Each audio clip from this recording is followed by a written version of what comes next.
Un fonds d'investissement, c'est un véhicule qui dure 10 ans et en fait, on sait si on a un bon investisseur ou pas au bout de 10 ans, c'est-à-dire au moment de l'exit. Combien de deals vous faites par an à peu près ça? On investit en moyenne dans 4 sociétés par an par rapport à un deal flow qui est de 1200 dossiers. Je suis donc associée dans le fonds d'investissement Alter Equity qui investit exclusivement en impact. C'est un fonds qui est dirigé par des femmes. On a eu un article des Échos qui nous a qualifié d'ovni sur le sujet. En quoi ça consiste le rôle de partenaire? Combien ça gagne un partenaire en fonds de VC? Tu vas être déçu de ma réponse. Non, du tout. Est-ce que tu penses vraiment que le modèle capitaliste est compatible avec une approche durable? Il y a une étude hyper intéressante qui est sortie, qui a montré que les entreprises qui mettaient en place des actions de soutenabilité avaient un EBITDA qui était amélioré entre 4 et 7%. 2027 approche à grands pas. Comment tu penses que les élections vont influencer l'écosystème VC français? Il y a un environnement macro global extrêmement compliqué. À nouveau, on va revenir sur la priorité mise aux performances financières.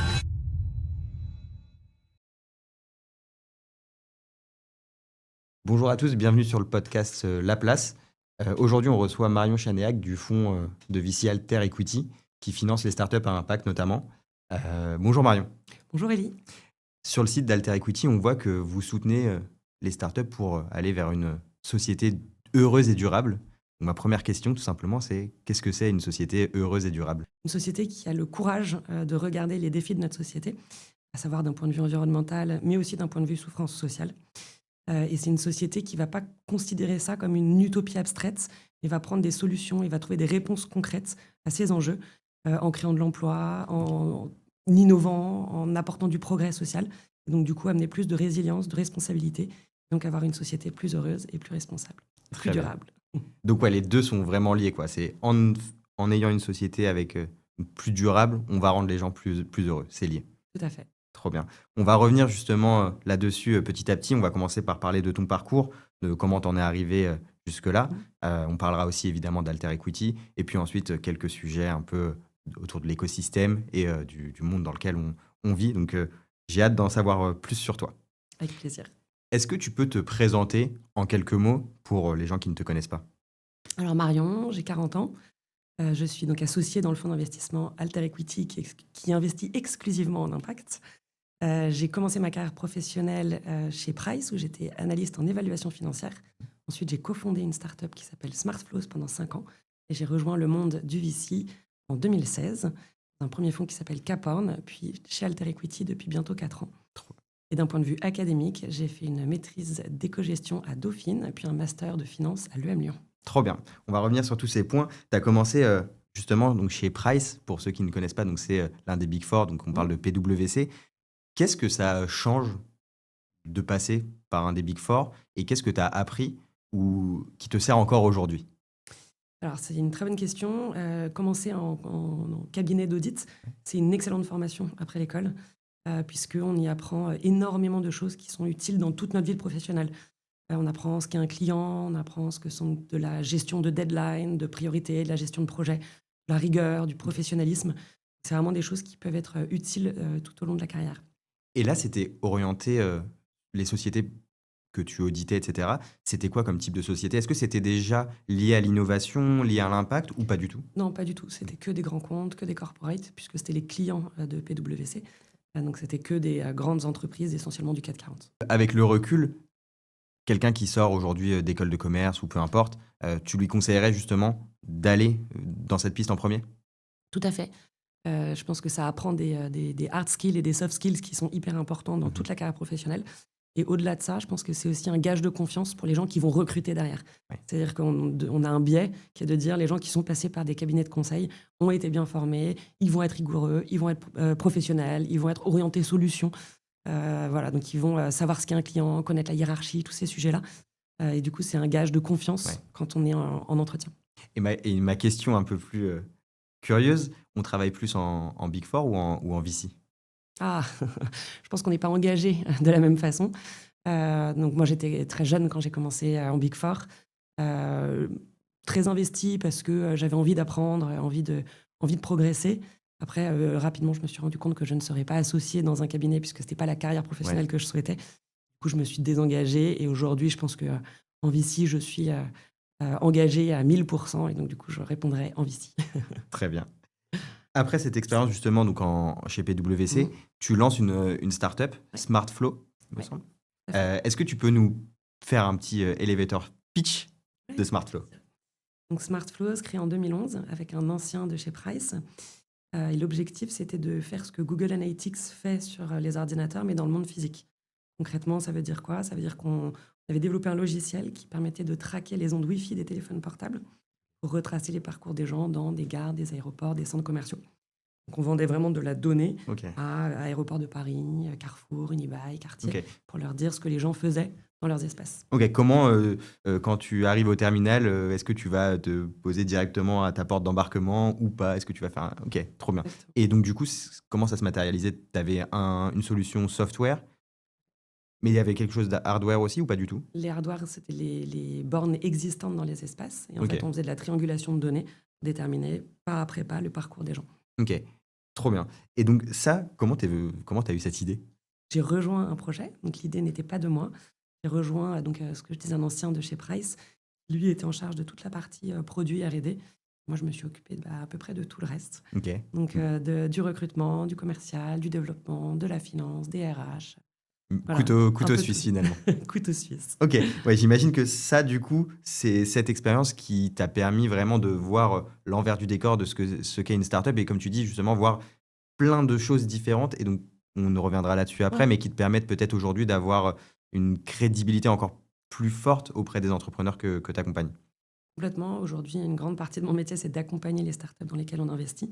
Le fait d'être passé par là, Mhm. ça permet de mieux les comprendre, de mieux comprendre les périodes de stress dans lesquelles ils peuvent passer, les périodes d'angoisse, d'essayer de mieux les accompagner, d'avoir une relation au final qui est plus basée sur la confiance, Ouais. une vraie relation humaine de proximité et qui apporte beaucoup de valeur pour se dire les choses, pour être écouté. Voilà, c'est dans la relation avec l'entrepreneur, ça apporte énormément. Ouais. Et puis même de manière générale, quand tu as vécu ce que la personne en face de toi Mm. vit actuellement, j'imagine que ben, tu as une empathie qui est différente et ça doit être vraiment hyper utile. Euh, Qu'est-ce qui a été le plus dur pour toi dans cette expérience? S'il y a un truc où tu t'es dit, purée, mais ça, c'était quand même hyper dur. D'être en permanence aligné sur la vision avec mon associé quand on est deux cofondateurs. Je pense que de partager une vision avec tous les enjeux aussi personnels qu'on traverse dans nos vies à ces moments quand on a une trentaine d'années, etc. Je pense que de se dire on continue vers le même objectif et vers le même but sur du long terme, c'est le plus compliqué. Ouais. Et j'imagine que quand tu passes de l'autre côté et que tu es investisseur, c'est aussi ce qui est toujours hyper difficile, c'est d'aligner les visions parce que quand on investit, on s'associe dans un projet. Ouais, Et donc, une fois de plus, il faut réussir à garder cette vision. complètement. Alors, chez Alter Equity, en tout cas, on a une approche, on comprend tout avant d'analyser un dossier. On a vraiment une approche partenariale. Ok. Donc, on va essayer d'aller créer ce relationnel avant d'investir pour essayer d'être le plus aligné possible. Et puis après, il y a des méthodes dans les pactes et autres pour justement avoir un alignement d'intérêt le plus parfait. Trop bien. On va rentrer dans les détails juste après. Pour faire le switch justement entre cette aventure entrepreneuriale et la suite de ta carrière, il me semble que Smartflow, donc ça, pour toi, en tout cas, ça a duré 5 ans. Quel a été voilà, le process de sortie pour toi et qu'est-ce que tu as fait ensuite? Exactement, donc 5 ans. Et donc 5 ans absolument passionnants, hein. J'ai adoré cette période de Ouais. ma vie. C'était vraiment, j'y ai pris beaucoup de plaisir de créer de zéro, from zero to one, c'est un petit peu ce Ouais. qu'on dit. Et j'ai appris énormément de choses. Il y a un moment, il y a un fonds d'investissement qui est venu toquer à notre porte. Et c'est à ce moment-là que je suis passée de l'autre côté de la table. J'avais une image à l'époque des fonds d'investissement qui n'était pas forcément la bonne, puisque Pourquoi? je me disais voilà, que c'était des méchants financiers qui demandaient du reporting, qui apportaient très peu de valeur. Et en fait, je me trompais complètement. Et j'ai découvert un nouveau métier passionnant qui est celui d'investisseur et qui d'ailleurs fait un parfait trait d'union entre le début de ma carrière, qui est plutôt financière, et l'entrepreneuriat. Et je voulais vraiment garder le lien entre ces deux-là. Et j'ai vraiment trouvé un métier parfait pour ça. J'imagine. Et donc, qu'est-ce qui te... Donc, tu finis Smartflow et donc tu vas chez Caporn dans un premier temps. Quand tu arrives dans cette Mm. nouvelle expérience, est-ce qu'il y a des choses justement au-delà de cette fausse image que tu avais Mm. des investisseurs, il y a des choses qui te surprennent? Alors, je pense il y a eu une grosse différence où j'ai mis du temps, que j'ai mis du temps à appréhender, c'est le rapport au temps. C'est-à-dire qu'un fonds d'investissement, c'est un véhicule qui dure 10 ans et en fait, on sait si on a un bon investisseur ou pas au bout de 10 ans, c'est-à-dire au moment de l'exit. Alors que pour l'entrepreneur, tout était pour hier. Et donc, il y a vraiment cette course au temps de toujours vouloir aller plus vite, toujours alors que la durée d'un véhicule d'investissement, c'est le temps long. Et c'est un métier sur lequel l'expérience apporte beaucoup. Donc, plus on va avoir de deals, plus on va avoir d'expérience, plus on va pouvoir partager des bonnes pratiques. Il faut être assez patient pour être un bon investisseur. Après, je pense que c'est un métier sur lequel il y a quand même beaucoup de similitudes aussi. Un fonds d'investissement, c'est des petites équipes, c'est des équipes qui ont beaucoup d'ambition, c'est des équipes qui sont très polyvalentes. On a tous évidemment un rôle particulier, mais il faut savoir répondre à d'autres problématiques aussi. Et c'est des métiers dans lesquels la volonté de la prise de responsabilité est hyper importante, comme dans l'entrepreneuriat. Hyper intéressant. Il y a beaucoup de valeur dans ce que tu dis, notamment pour les startups qui nous écoutent, qui cherchent à lever des fonds. Et comme tu l'as dit, tout est pour hier normalement. Et c'est vrai que aujourd'hui, j'ai l'impression que les start-upers ont du mal à comprendre qu'effectivement, c'est du temps long. Donc, il faut vendre une vision long terme et pas justement, une vision sur 2 ans. Et dans 2 ans, on fait le million ou peu importe. Et c'est hyper intéressant. Donc, merci beaucoup pour ce retour d'expérience. Donc, tu arrives chez Caporn en tant que directrice d'investissement. Tout à fait. Pour des gens qui ne sont pas du tout du monde du VC, c'est quoi le rôle donc d'une directrice d'investissement? Ça va être de vraiment sourcer les bonnes opportunités d'investissement, analyser les opportunités et puis suivre les sociétés au sein de conseils d'administration, donc dans ce qu'on appelle des boards. Et en fait, effectivement, je suis directement rentrée directrice d'investissement parce que j'avais justement ce passé à la fois en conseil et ce background opérationnel qui était assez recherché à l'époque par les fonds. Et j'avais l'avantage d'être une femme aussi, ce qui à l'époque était assez recherché par les équipes qui étaient plutôt masculines. Ouais, j'imagine. Et ensuite, donc après cette expérience, tu rejoins Alter Equity. On va s'attarder un petit peu plus là-dessus. En tant que partenaire directement? Ouais. Alors, j'ai été partenaire 1 an après chez Caporn. Donc, j'avais déjà l'expérience de partnership au sein d'un fonds. Et en fait, je suis quelqu'un de très loyal. Donc, du coup, je n'avais jamais décroché mon téléphone à un quelconque chasseur de tête ou autre. Et là, dans le cadre de la levée de notre 3e fonds, Caporn s'est rapproché de Anaxago Capital, qui est un asset manager beaucoup plus large, qui fait beaucoup d'immobilier. Et dans le cadre de cette transaction, le jour de la signature, le chasseur de tête m'a appelé. C'est la première fois que j'ai décroché. Et il m'a présenté Alter Equity, l'équipe et la thèse d'investissement. Et j'ai tout de suite eu un véritable coup de cœur. Trop bien. Tout s'est aligné. C'est une bonne transition justement pour parler un petit peu d'Alter Equity. Qu'est-ce que c'est Alter Equity et pourquoi justement ça s'aligne avec tes valeurs personnelles? Donc Alter Equity, c'est un fonds qui est 100% dédié à l'investissement à impact. Donc on n'investit que dans des sociétés qui, par leur activité, ont un impact positif, soit sur l'homme, soit sur l'environnement. Sur l'homme, on va adresser des secteurs comme l'emploi, l'éducation, la santé mentale, l'intérim, tous ces sujets-là, la diversité et l'inclusion.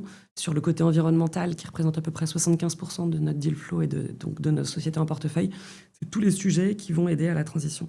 Donc on va s'intéresser aux énergies renouvelables, au stockage d'énergie, à l'économie circulaire, à la mobilité douce, à la ville durable, à la préservation des ressources et de la biodiversité. Donc c'est vraiment un impact généraliste. On investit au moment de ce que j'appelle série A, série B. Et on a un objectif de monter chaque ligne à 10 millions d'expositions. Donc d'être un investisseur assez actif. Donc ça, c'est le premier critère d'investissement. Après, je pense que ce qui nous distingue... Non, vas-y, je t'en prie. Et quand tu dis justement monter chaque ligne à 10 millions, c'est-à-dire que, imaginons que tu fais un premier ticket à un moment T, mais donc une année ou 2 années après, tu vas réinvestir. Le but, c'est que chaque startup, vous ayez au moins investi 10 millions par startup, c'est ça? Oui, exactement. En moyenne, c'est 10 millions.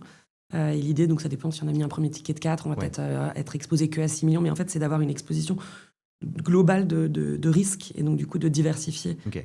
Mais donc, ça veut dire que quand tu reçois un deal, par exemple, on prend l'exemple qui lève 4 millions, si dans la roadmap, tu vois que tu ne vas jamais pouvoir réinvestir assez pour être justement exposé à 10 millions, est-ce que ça, du coup, ça vous fait vraiment sortir de la thèse d'investissement? Alors, ça arrive rarement de ne jamais avoir à relever. Oui, c'est sûr. C'est des cas qui sont malheureusement ou heureusement, je ne sais pas, mais qui sont plutôt rares. Ça ne nous fera pas sortir de la thèse d'investissement. Après, on pourra aller chercher un plan de croissance un petit peu plus agressif, avec de la croissance externe, avec l'ouverture d'un nouveau pays. Donc, on pourra essayer d'adapter un petit peu le plan de développement à nos intérêts communs. Ok. Et à ton sens, pourquoi c'est mieux d'investir à ce moment-là et de ne pas venir plus tôt dans la levée? Au-delà de la thèse d'être d'investissement. plutôt un investisseur de seed. Ouais, seed ou plutôt encore. Alors, c'est pas du tout la même stratégie. C'est-à-dire que dans les investisseurs de seed, il y a vraiment une notion de volume. C'est-à-dire qu'on va investir des plus petits tickets dans plus de sociétés. Mais il y en a plus qui vont mettre la clé sous la porte. Et la performance va être répartie sur un tiers, on va dire, des sociétés en portefeuille. Nous, on a vraiment une logique d'accompagnement très proactive.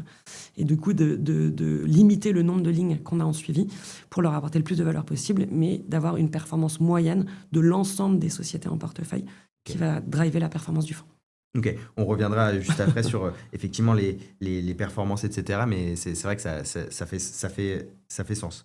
Et qu'est-ce que tu attends d'une startup justement en série A, une startup française, peu importe le secteur orienté impact? C'est quoi les deux choses que tu vas attendre d'une startup quand tu la vois et que tu la rencontres? Une start-up qui a beaucoup d'engagement dans l'impact de son Ouais. activité, ça c'est une certitude. Ensuite, on a un deuxième, je pense, critère d'investissement qui est clé et qui est assez différenciant sur le marché, qui est dans les pratiques de gestion. C'est-à-dire que nous, quand on rentre au capital d'une société, on met en place ce qu'on appelle un business plan extra-financier.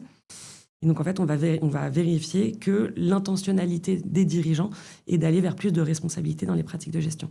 Concrètement, ça veut dire qu'on a 12 critères qui sont obligatoires. Ok. Donc, ça va du bilan carbone à avoir la trajectoire de décarbonation, au partage de la valeur, c'est-à-dire donner des BSPCE à tous les salariés qui le souhaitent, à avoir 30% de femmes au COMEX, former les dirigeants sur les enjeux climatiques. Voilà, il y a tout un set on va dire, de KPIs qui doivent être suivis pour créer de la valeur à long terme. Ok, donc au final, là, tu me parles même pas du produit ou du marché, mais vraiment juste de la manière dont on va faire fonctionner la startup. Exactement. Et donc j'imagine que ça, c'est pour éviter un peu le greenwashing ou ce genre de choses et vraiment avoir des startups qui ont cet ADN vraiment. Ok, hyper intéressant. Toujours en parlant d'impact etc. et de Alter Equity. Alter Equity, c'est un fonds qui est dirigé par des femmes aujourd'hui. Comment ça se matérialise? Comment ils en sont arrivés? Enfin, vous en êtes arrivé là? Et qu'est-ce que ça change aujourd'hui sur le marché? Alors, on a eu un article des Échos qui nous a qualifié d'ovni sur le sujet. Donc, je pense qu'effectivement, c'est plutôt atypique comme profil d'équipe. Malheureusement. Non, c'est dans le bon sens. Moi, je le prends de façon positive. Donc, effectivement, c'est un fonds qui a été créé par Fanny Picard, qui est une femme. On a 65% des équipes qui sont féminines, 3 associés sur 5 qui sont des femmes. Ça se ressent aussi au sein de nos portefeuilles, puisque dans notre premier fonds d'investissement, il y avait 33% de sociétés qui étaient fondées ou cofondées par des femmes. Je pense que ce qui est important, c'est que ça apporte une culture, une dynamique, un partage de valeurs qui est très bienveillant, qui est beaucoup dans la solidarité, qui est beaucoup dans l'intelligence collective et avec beaucoup d'ambition. Et du coup, ça donne en fait une confiance pour atteindre ces ambitions qui est très forte. Hyper clair. En plus d'être un des principaux fonds dirigés par des femmes, vous avez été l'un des premiers à parler justement de finances durables. Est-ce que tu peux expliquer pour les novices qui peuvent nous écouter, qu'est-ce qu'on entend par finance durable? Alors, effectivement, on a été les premiers sur le marché à employer le terme de finance à impact. Mais c'est tout à fait lié à durabilité, donc tu as tout à fait raison. La finance durable, donc c'est effectivement financer des activités qui ont un impact positif, tout en ayant comme objectif de rendre de l'argent à nos investisseurs. Donc c'est vraiment l'objectif du rendement financier qui est là. Pourquoi? Parce qu'une fois que le rendement, l'investisseur aura récupéré cet argent, il pourra le réinjecter dans l'écosystème, dans des nouveaux projets qui vont avoir un impact. Et c'est ce qu'on s'évertue à prouver chez Alter Equity depuis le premier jour. Aujourd'hui, on a 11 sessions à notre actif pour un TRI moyen de 25% et un multiple de 2,6 fois. Donc, en fait, l'idée, c'est vraiment de prouver que responsabilité et rentabilité peuvent aller de pair et doivent rimer. Quand tu parles de TRI, pareil pour les novices qui nous écoutent, est-ce que tu peux définir ce qu'est le TRI? Taux de rendement interne. Très bien. Effectivement, de toute façon, on parle d'investissement, on est dans une société qui est capitaliste. L'argent et la rentabilité restent le nerf de la guerre, donc c'est quand même hyper lié. Complètement. Aujourd'hui, donc, chez Alter Equity, tu es partenaire. Ouais. En quoi ça consiste le rôle de partenaire et qu'est-ce qui a changé avec ton ancienne vie? Alors, au sein d'Alter Equity, donc, on est 5 partenaires. Moi, en particulier, j'ai une double casquette. J'ai une première casquette qui est sur l'investissement. Donc, c'est vraiment avec un poids très fort mis sur le sourcing. Aujourd'hui, on sait que ce qu'on appelle le deal flow, en tout cas en France, est assez en berne. Et donc, du coup, il faut aller générer un deal flow propriétaire, donc aller vraiment créer des nouvelles opportunités. Donc, voilà. Et puis après, ça va être toute la partie analyse jusqu'à la négociation du pacte d'actionnaires. Et après, le suivi des sociétés qu'on a en portefeuille, qui prend pas mal de temps. Ça, c'est la première casquette, investissement. Et la deuxième casquette, c'est plus au niveau de ce qu'on appelle le portfolio success. Donc, c'est au niveau de la création de valeur entre les entreprises en portefeuille.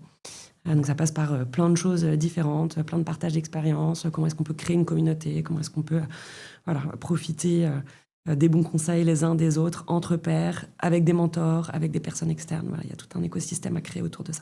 Ok, hyper intéressant. Sur la partie deal flow, aujourd'hui, c'est quoi ton tips? Tu vas pas révéler tous les secrets, mais il y a quoi comme action concrète que vous avez pu mettre en place côté Alter Equity pour justement créer ces opportunités de deal flow? Alors, on a mis en place un chantier écosystème sourcing qui mêle de l'IA, des études verticalisées sur des thématiques particulières, beaucoup de relationnels, beaucoup d'échanges avec d'autres fonds, avec des intermédiaires. Je pense que globalement, la meilleure leçon à retenir de ça, c'est au plus tôt on a une relation avec l'entrepreneur, plus on aura des chances de créer une relation sur de long terme au moment voulu. Ouais. En plus, vous investissez tard, entre guillemets. Donc, Ouais. c'est important justement de le rencontrer tôt. Et il y a plusieurs années qui se passent entre la première prise de contact et le moment de l'investissement. Mais c'est bien, j'imagine, ça permet de voir justement en conditions réelles comment la personne... Est-ce qu'on a envie de travailler avec? Est-ce qu'on a envie de créer cette relation de partenariat? Est-ce qu'on est aligné? Est-ce que tous ces sujets, plus ils arrivent avant l'investissement, mieux c'est pour la suite. On a reçu beaucoup d'analystes. Aujourd'hui, on reçoit donc une partenaire.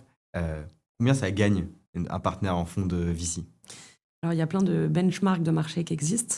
Je pense que dans la rémunération d'Alter Equity, ce qu'on a mis en place est assez intéressant et assez vertueux. On a une rémunération fixe et on a une rémunération variable et on a ce qu'on appelle du carry. Donc, le carry, c'est des parts de fonds qui vont donner accès à la performance du fonds. Il faut savoir que 50% de notre rémunération variable, 100% de notre rémunération variable et 50% de notre carry est lié à l'atteinte des objectifs extra-financiers de nos sociétés en portefeuille. Donc, en fait, le business plan extra-financier dont je parlais tout à l'heure, il y a un parfait alignement dans le fait d'atteindre ces objectifs-là, puisque nous, notre rémunération de partenaire en dépend directement. Okay. Et le fait de toucher 50% de notre carry également. Ok, donc c'est pas parce que ton fonds va faire beaucoup d'argent, mais c'est parce que ton fonds va financer des projets qui vont avoir un vrai impact mesurable que tu vas avoir justement des primes, entre guillemets. Exactement, donc la partie variable de la rémunération et la partie carried, et ça va être vraiment est-ce que les objectifs extra-financiers ont été atteints ou pas. Ok, incroyable. On n'a pas cette image, là, les gens n'ont pas cette image-là des fonds d'investissement généralement, mais c'est donc merci pour ce partage et ce retour d'expérience. Est-ce que toi, tu as déjà investi en direct dans des startups? Alors, j'ai pas le droit. En tout cas, des startups qui correspondent à la thèse d'investissement d'Alter Equity, sachant que nous, on investit notre argent dans le fonds. Donc, du coup, je suis déjà exposée largement à titre personnel sur cette classe d'actifs. Trop bien. Comment on choisit un bon analyste en termes de recrutement? C'est une question qu'on m'a beaucoup posée en privé. Et il y a beaucoup de gens qui veulent avoir une carrière en VC, mais qui ne savent pas comment entrer dans ce monde-là. Merci. Est-ce qu'il y a des red flags, des green flags? Alors effectivement, c'est un tout petit milieu, donc il y a peu de place, ça faut être clair là-dessus. Nous, on a la chance d'avoir une équipe d'analystes qui est brillantissime, qui est un vrai actif au sein d'Alter Equity. Je pense que le principal red flag que j'aurais, c'est quelqu'un qui ne soit pas aligné avec nos valeurs. Donc, c'est-à-dire quelqu'un qui ne soit pas professionnel, rigoureux, engagé, déterminé, audacieux. Voilà. Et en fait, je vais essayer d'aller checker tout cet alignement de valeurs pour être sûr de ne pas me tromper. Ok. Amis étudiants, prenez des notes. Très bien. Tu parlais également dans ton rôle de partenaire, donc justement de l'accompagnement des startups et du fait que tu aies une place à leur board, etc. Aujourd'hui, tu es au board de combien de startups? Alors, j'en ai eu 7, il y en a 2 qui sont sortis, j'en ai 5 actuellement et j'en ai 2 autres qui vont entrer avec le 3e fonds bientôt. Ça te prend beaucoup de temps, j'imagine. Comment ça se matérialise? Ouais. Déjà, c'est une des parties passionnantes du métier aussi. C'est pas que des bons moments, il y a des hauts, il y a des bas. Ça prend beaucoup de temps. Nous, on rencontre les entrepreneurs au moins une fois par mois. tous les entrepreneurs. Après, à chaque fois qu'il y a des sujets de levée de fonds, de développement, d'ouverture d'un nouveau pays, il y a toujours des sujets sur lesquels on va passer plus de temps, faire des workshops avec eux. On a une logique et une philosophie d'accompagnement chez Alter Equity qui est proche de l'accompagnement majoritaire, puisqu'on est systématiquement 2 seniors à suivre les sociétés, ce qui permet d'avoir une disponibilité pour l'entrepreneur qui soit 24/7. Ouais. Et je dis 24/7 parce que c'est vrai, J'imagine. avec un même niveau de connaissance. Puis à côté de ça, on a mis en place des operating partners pour accompagner sur la stratégie d'impact, sur la partie finance et sur toute la partie hyper-croissance. Ok, ouais, donc en fait, vous investissez et puis derrière, l'objectif, c'est de garantir, pareil, la croissance de la startup avec des actions concrètes.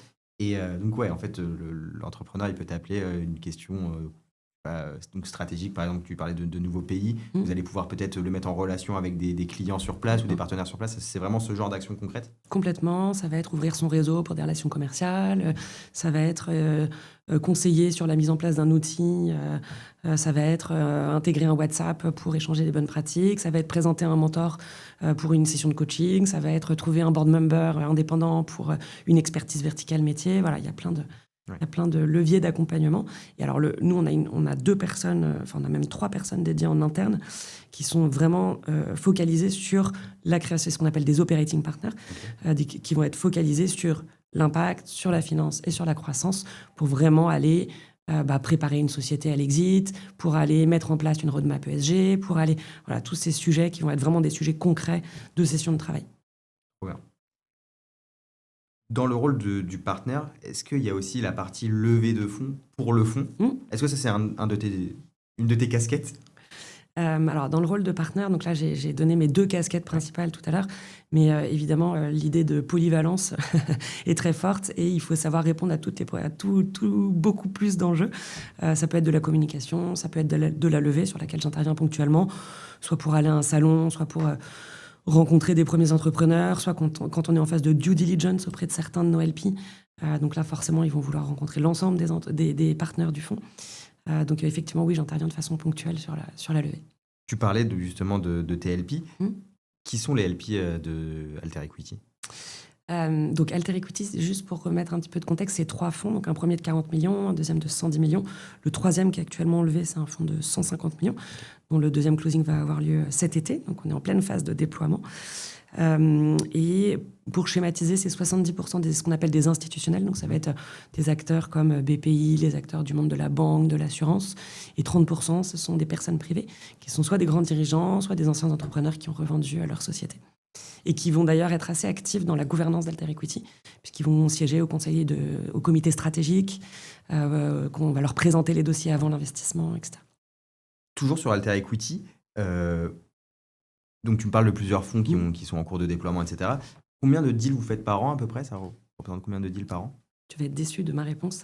Non, du tout. On a investi en moyenne dans 4 sociétés par an, par rapport à un deal flow qui est de plutôt 1100, 1200 dossiers. Donc tu me dis que vous investissez sur 4 deals par an avec à peu près 1000 à 1200 deals reçus par vos équipes. C'est assez décourageant pour un entrepreneur. Qu'est-ce que tu pourrais dire à un entrepreneur qui entend ça? Alors, effectivement, le taux de sélection est très, très élevé. Je pense qu'un entrepreneur qui entend ça ne doit surtout pas se décourager. C'est-à-dire que lever des fonds, déjà, n'est pas une fin en soi. Le meilleur argent vient souvent de ses clients. Donc, je pense que c'est important de garder ça en tête. Et puis après, c'est le cas, c'est compatible avec la thèse d'Alter Equity. Il y a plein d'autres acteurs qui existent. Il faut trouver le bon.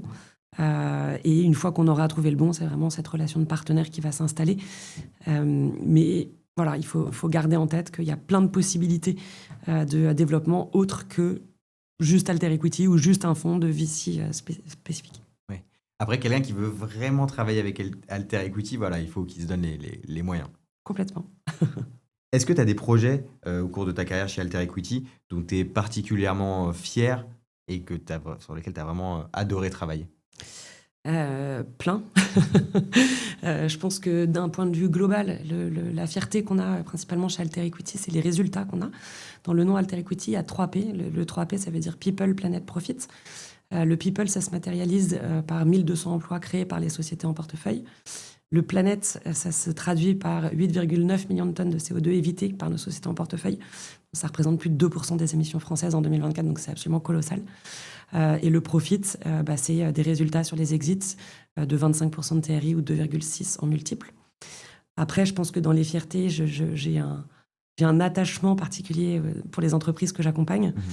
Il y en a une particulièrement dont je suis assez fière, qui est une société qu'on a sortie, une société qui s'appelle Open Airlines, qui est un logiciel d'éco-pilotage d'avions, qui permet de réduire le kérosène utilisé par les avions jusqu'à 5%. Donc l'impact est directement colossal. C'était un entrepreneur toulousain assez brillant, qu'on a accompagné jusqu'à la sortie justement auprès d'un autre fonds d'investissement impact. Incroyable. Voilà, et après, toutes les sociétés que j'accompagne, que ce soit-il sur la santé mentale des salariés en entreprise, que ce soit Sirocco, qui est un logiciel de routing pour le fret maritime, de réduire de 10% le kérosène utilisé par les paquebots cette fois-ci. Ouais.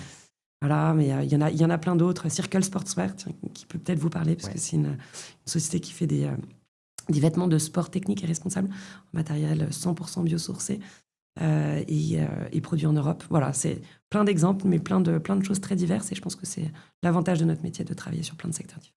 C'est incroyable, tu m'as cité plein d'exemples sur plein de thématiques totalement différentes, mais pareil, on reconnaît à chaque fois l'ADN du coup d'Alter Equity, donc vraiment un impact concret et mesurable. Surtout, c'est ça qui est intéressant, c'est que tu m'as à chaque fois donné des KPIs que tu peux vraiment mesurer. Et il y a beaucoup de gens qui sont parfois un peu sceptiques sur l'investissement impact ou ce genre de choses, parce que parfois c'est difficile de quantifier l'impact, mais du coup, je comprends.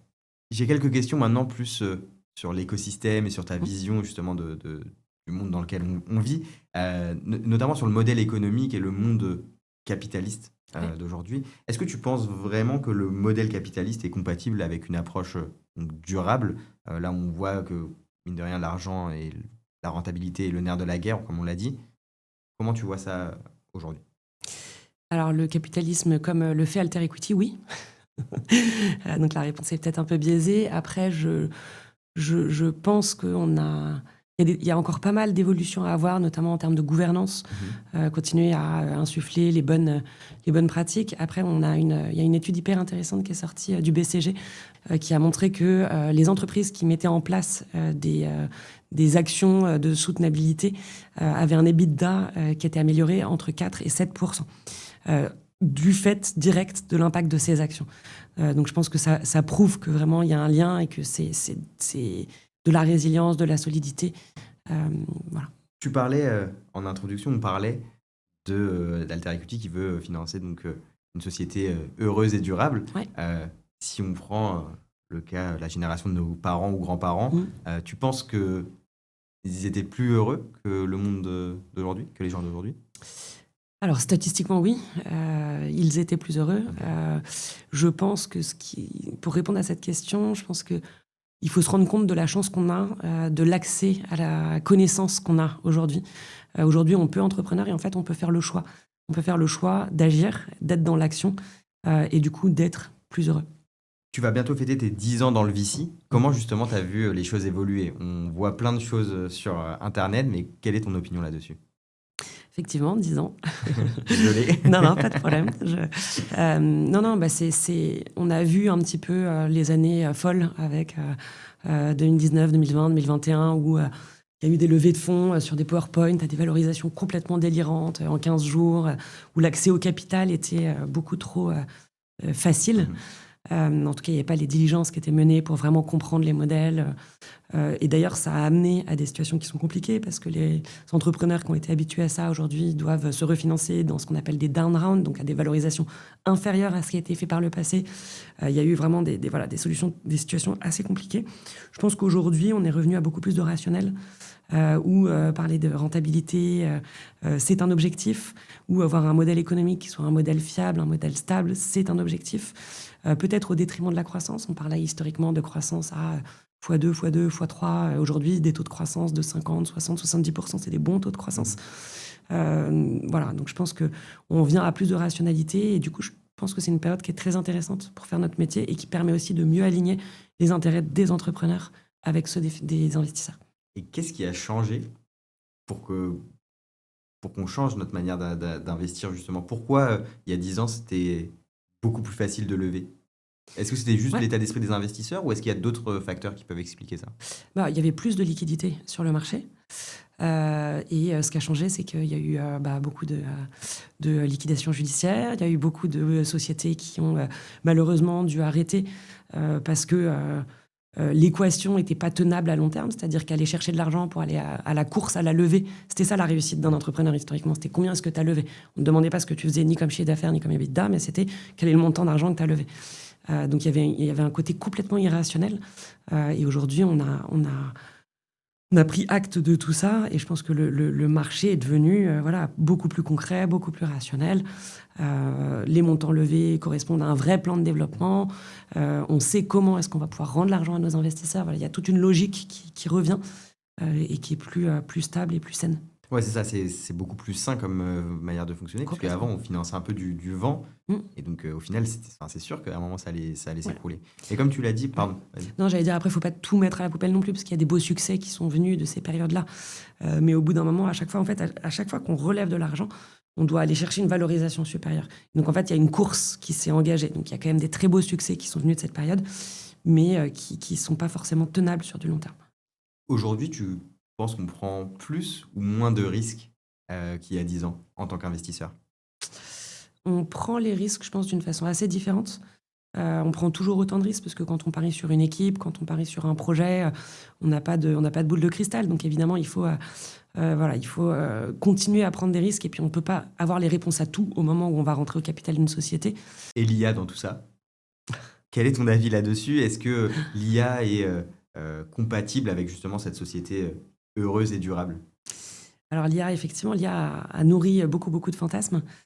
C'est d'ailleurs sur 2025, dans le monde du VC, c'est 45% des montants levés vers de l'IA.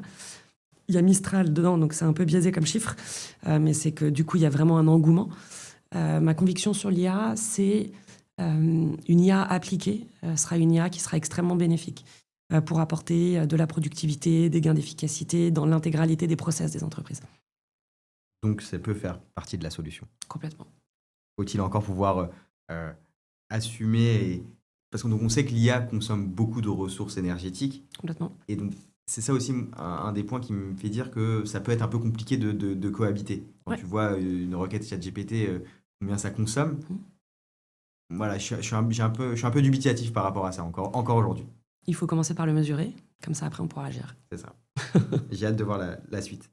Ce podcast sort en 2026 et 2027 approche à grands pas. Comment tu penses que les élections municipales et présidentielles vont influencer, en bien ou en moins bien, l'écosystème VC français? Alors, je pense que il y a l'écosystème politique, mais il y a un environnement macro global qui est extrêmement compliqué, extrêmement difficile en ce moment, au niveau national, au niveau mondial, clairement. Donc, si je regarde juste la partie impact, c'est évident que l'impact aujourd'hui, il est relayé au second plan. À nouveau, on va revenir sur la priorité mise aux performances financières avant d'aller vers de l'impact. Et c'est pour ça que c'est une période sur laquelle la résilience, ce sera la clé. On voit beaucoup de décisions prises à l'international et même au niveau national qui peuvent être un peu décourageants pour les gens, pour les entrepreneurs. Comment toi, tu arrives à rester aligné et à te dire non, on continue, on va y arriver? Alors déjà grâce au collectif qu'on a chez Alter Equity, qui est un collectif extrêmement engagé, extrêmement aligné, avec une vision très claire. Et puis surtout aussi par l'accompagnement de nos entrepreneurs, parce qu'au final, c'est eux qui ont la clé, c'est eux qui nous montrent l'exemple à suivre et qui nous donnent l'énergie de garder justement cet engagement et cette ligne de conduite. Ouais, peu importe les décisions qui vont être prises, si les entrepreneurs ont envie de faire changer les choses, le changement viendra de ces gens-là. Complètement. Après, il ne faut pas se leurrer. Il faudra des changements au niveau politique, il faudra des changements de régulation, il faudra que les grandes entreprises montrent l'exemple aussi. Et puis d'ailleurs, en tant que consommateur aussi, on a un vrai rôle à jouer sur la façon de consommer de façon responsable. Donc voilà, il y a plein de niveaux différents, mais je pense que collectivement, la responsabilité est partagée et elle pourra être suivie. Ouais, l'impact et la durabilité, finalement, c'est un sujet où, comme tu dis, chacun peut agir. Et c'est aussi ça qui est intéressant, c'est de se dire, OK, si tout le monde s'y met, on peut avancer et ça peut être pour une fois du bas vers le haut que les choses peuvent changer. Complètement. Et les consommateurs peuvent être les premiers acteurs de ce changement-là. C'est eux qui peuvent impulser, montrer l'exemple, tout comme les entrepreneurs. Et après, il faudra que ça change au niveau des régulations et de l'État. Pour conclure ce podcast, est-ce que tu peux nous en dire un petit peu plus sur les objectifs d'Alter Equity à court, moyen et long terme? Oui, avec plaisir. À plutôt court terme, donc notre premier objectif, ça va être de finir la levée de notre troisième fonds, avec cette target à 150 millions à cet été. En parallèle, de continuer le déploiement de ce fonds. Donc là, on a fait 3 premiers investissements, un en France, un en Allemagne, un en UK. Et il y en a 2 autres qui vont être signés dans les jours à venir, semaines à venir. Donc c'est continuer ce rythme de déploiement. Et puis après, c'est continuer à intégrer dans notre collectif des nouvelles personnes. Parce que quand on lève des fonds, on a la chance de pouvoir recruter. Et du coup, de garder cet ADN et le partage de cette culture avec un collectif qui grandit. Et toi, sur un plan plus personnel, quelle est la suite? Comment tu te projettes dans l'écosystème? Donc dans l'écosystème, l'objectif global, ça va être de devenir le référent en Europe, le référent de la finance à impact en Europe. Et donc du coup là-dessus, il y a énormément de choses de développement à avoir, de savoir quelle sera la future stratégie qu'on va lancer, donc le véhicule 4, le véhicule 5, et puis continuer l'aventure le plus longtemps possible pour aller vers un monde plus humain et plus durable. Trop bien, c'est tout ce qu'on te souhaite. Est-ce que tu as un mot ou quelque chose à nous dire pour terminer ce podcast? Oui, en conclusion, je pense qu'il y a une phrase que j'aime beaucoup, qui est la finance peut regarder changer le monde, ou la finance peut le changer le monde. Et donc je pense que le pouvoir qu'a la finance aujourd'hui, c'est de changer le monde. J'espère qu'on vous aura convaincu de ça aujourd'hui. En tout cas, moi, je le suis. Merci à tous de nous avoir écoutés. En 2026, Sur la place change de rythme et change de dimension. On va poster 2 fois par mois. Donc on se voit très bientôt. Bonne journée à tous.